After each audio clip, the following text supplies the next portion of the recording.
Have you ever wondered if the most harmless habit in your life might be silently draining your willpower and robbing you of your potential?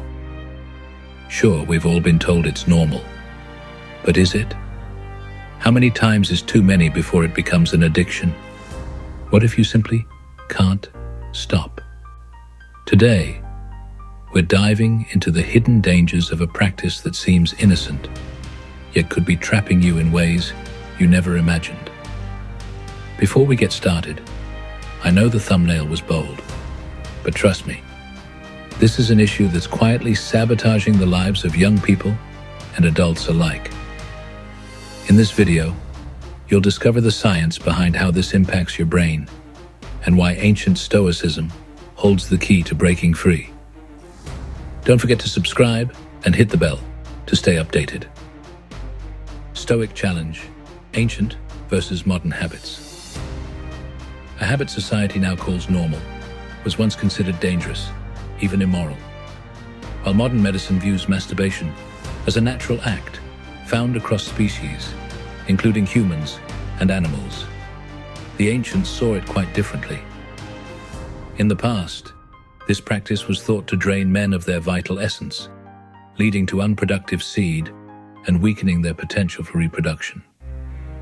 For women, it was feared that self-gratification could push them away from men, fostering independence that society wasn't ready to accept.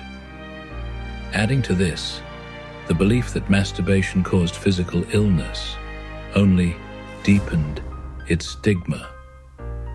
But here's the real question. As we navigate from ancient warnings to modern acceptance, have we truly escaped the consequences? The Stoics taught that indulgence in any impulse weakens the mind's resolve. So what are the hidden costs of this habit on your discipline, focus, and even your success? Let's dive deeper into how this ancient philosophy might still hold the answers to mastering modern urges. The hidden trap of pleasure. What if a moment of pleasure, a fleeting sense of relief, was quietly stealing your freedom? The Journal of Sexual Medicine reveals that after orgasm, the brain deactivates sexual desire.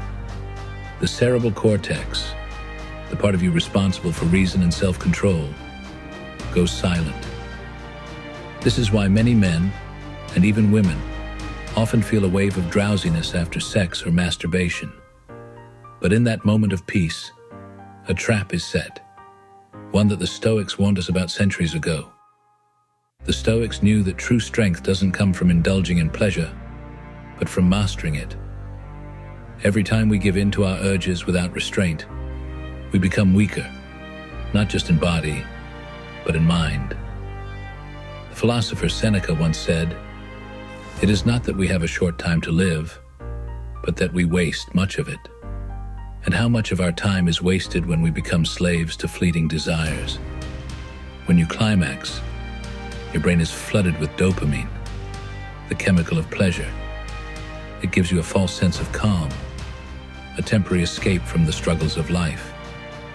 But what happens when that brief high becomes an obsession, a need you can't control? The Stoics would argue that we are no longer in command of ourselves. We have lost the very thing that makes us human, our ability to reason, to choose virtue over vice. This isn't just about addiction.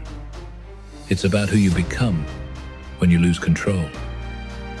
Excessive masturbation, now recognized under hypersexuality disorder, rewires your brain, locking you into a cycle of need, addiction, and ultimately, self-destruction.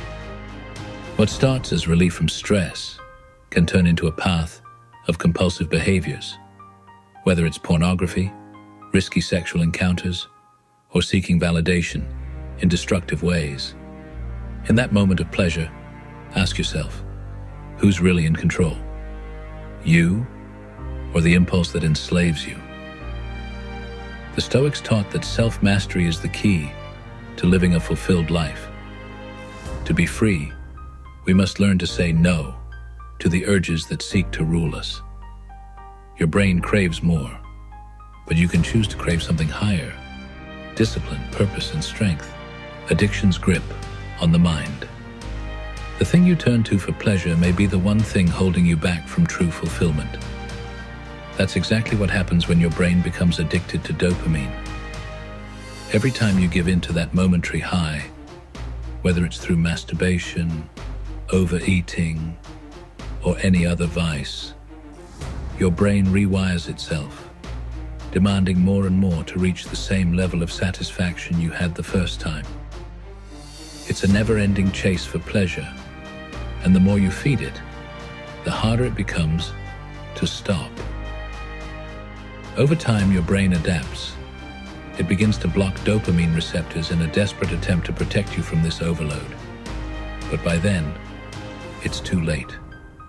You keep reaching for the next hit, whether it's through masturbation or any other compulsive behavior, and yet you feel nothing. The pleasure that once gave you relief is now out of reach, leaving you frustrated, trapped in a cycle of endless cravings. It's the same cycle that grips a smoker, an overeater, or an alcoholic. People driven to excess, not because they want to, but because they need to. But where does Stoicism fit into all of this? The Stoics understood this battle long before modern neuroscience explained it. They knew that unchecked desires and impulses could enslave the mind, turning us into prisoners of our own cravings. Epictetus once said, "No man is free who is not master of himself." And isn't that the heart of addiction? When you lose control over your desires, when they begin to control you, freedom becomes an illusion. But here's the real question. What would the Stoics say about breaking free from this cycle? How do you regain control of your mind when it feels like your body's urges are running the show? The Stoics believed in a powerful truth, one that could be the key to escaping the trap of addiction. Stay with me, because in the next part, we'll dive into how Stoicism offers a path not only to resist addiction, but to reclaim your power and live with true freedom. Masters of self-control, a Stoic's path to freedom. No man is free who is not master of himself. Epictetus. This powerful reminder from the Stoic philosopher speaks to a timeless truth. Our deepest desires, when left unchecked, can enslave us. For the Stoics, self-mastery wasn't just about resisting temptation. It was about rising above it, understanding it, and ultimately conquering it.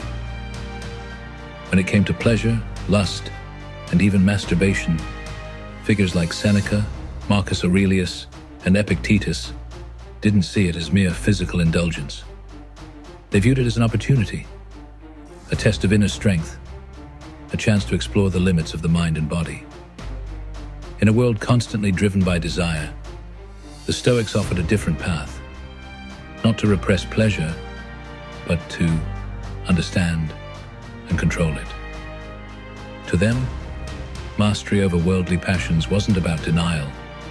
It was a conquest of the soul, elevating the human spirit to a higher level of self-awareness. As Seneca reminds us, it's not that we have a short time to live, but that we waste much of it. When we allow ourselves to be ruled by impulses, we waste the precious gift of our freedom. Epicurus, though often associated with the pursuit of pleasure, also warned that true happiness comes from self-control. He asserted that it is not the indulgence in pleasure that defines a good man, but the ability to enjoy it while mastering it. The Stoics took this further, teaching that unchecked desires, such as the act of masturbation, disconnect us not only from ourselves, but from the natural order of the universe. This isn't about repression, but about choice. To give in blindly is to lose the harmony that Stoics believed was essential for living a virtuous life. Every action has consequences, not just for our minds and bodies, but for our place within the grander scheme of life. Uncontrolled desires, like excessive masturbation, aren't just personal vices. They are distractions from the greater journey toward freedom, self-awareness, and mastery over the self. Seneca and the Stoics understood that the pursuit of pleasure, when left unchecked, could trap the soul in a cycle of fleeting satisfaction, ultimately robbing us of true fulfillment. The ability to control one's desires isn't just a path to personal growth. It's the very essence of freedom. So what's the cost of giving in to fleeting desires? The Stoics knew it well. Losing ourselves to temporary satisfaction means losing the deeper connection to our inner power and the natural world, the fight you don't see. Imagine being stuck in a loop, knowing it's wrong, but feeling like escape is impossible. There was someone who lived in that exact place. On the outside, they seemed strong and confident, but inside, they were silently struggling with compulsive behavior.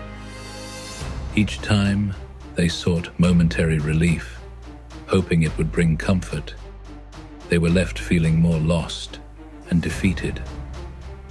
This person had fallen into a habit of compulsive masturbation, using it as a way to escape the pressures of life. Every brief moment of pleasure was followed by an overwhelming wave of guilt and frustration. It felt like they were chained to a cycle they couldn't break, a battle between their desires and the person they truly wanted to become. Then, something shifted. They came across the teachings of Stoicism, a philosophy that focused on self-mastery and living in accordance with one's values. It wasn't about repressing pleasure. It was about making conscious choices and embracing discipline. Slowly, they began to confront their impulses with a newfound sense of awareness. It wasn't an easy journey. Each step forward demanded effort, patience, and self-reflection. But they remained determined. As they immersed themselves in the Stoic mindset, they started to notice a profound change. The once overwhelming pull of their cravings began to lose its power, replaced by something far more fulfilling: inner peace. They discovered that true satisfaction didn't come from indulging fleeting desires, but from living in alignment with deeper principles. Each small victory over temptation brought them closer to the person they wanted to be, someone authentic and in control. Today, they live a life marked by inner calm, no longer ruled by momentary urges. Their journey of self-mastery wasn't about avoiding desires, but learning to control them. This transformation serves as a powerful reminder that anyone can break free from their struggles and live a life grounded in purpose, strength, and inner peace. Conclusion: maybe you're battling something similar, a habit or desire that pulls you away from the person you want to be. But know this: freedom is possible. It starts with mastering yourself, one choice at a time.